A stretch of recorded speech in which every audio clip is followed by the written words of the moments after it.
A friend of mine used to call me a foodie and I didn't like it. But over the years, I've come to identify myself as a foodie because the fact is, I do love food. Growing up in Cameroon, my mother made sure my siblings and I had a balanced, nutritious diet, and she continued that habit when we moved to the U.S., and I'm now carrying those habits into my adulthood. Research shows that foreign-born Blacks and their children are among the fastest-growing immigrant population in the U.S., and in 2019, 10 to 17 years old, with at least one parent born outside of the U.S., had a significantly higher BMI compared to children whose parents were born in the U.S. So on average, what is the diet quality of children in the U.S.? It's poor, and this can lead to obesity and later chronic diseases in adolescence and adulthood. And parents play a crucial role in shaping their children's nutrition through their food parenting practices, which are the parent's behavior or action that affects a child's dietary habit. Therefore, it's very crucial to learn about the food parenting practices of Black immigrants before we can address the elevated risk they face.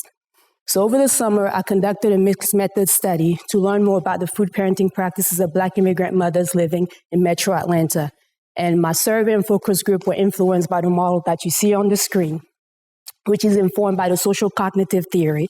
So there's a reciprocal relationship between the cognitive factors and the environmental factors, which are acculturation. And both factors influence the food parenting practice, which is the behavior of the parent. I was able to observe these relationships in my qualitative research, and here are my preliminary findings. So across 4 focus groups, 4 major themes emerged: knowledge, attitude, belief, and most importantly, acculturation, which is assimilation into the U.S. culture. So mothers share difficulties they've encountered since moving to the U.S. and changes in the diet.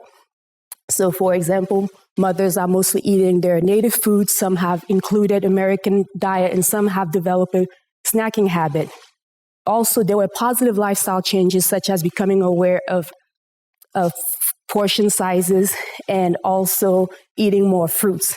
So at the cost of food, the schedule and availability of their native food are some of the reasons mothers gave for the change in diet. When it comes to children, they're eating a mixture of their mother's native food and also the American diet. When it comes to school lunch, children either eat at school or they take the mothers pack their lunch. Overall, mothers felt that their children ate better at home compared to school.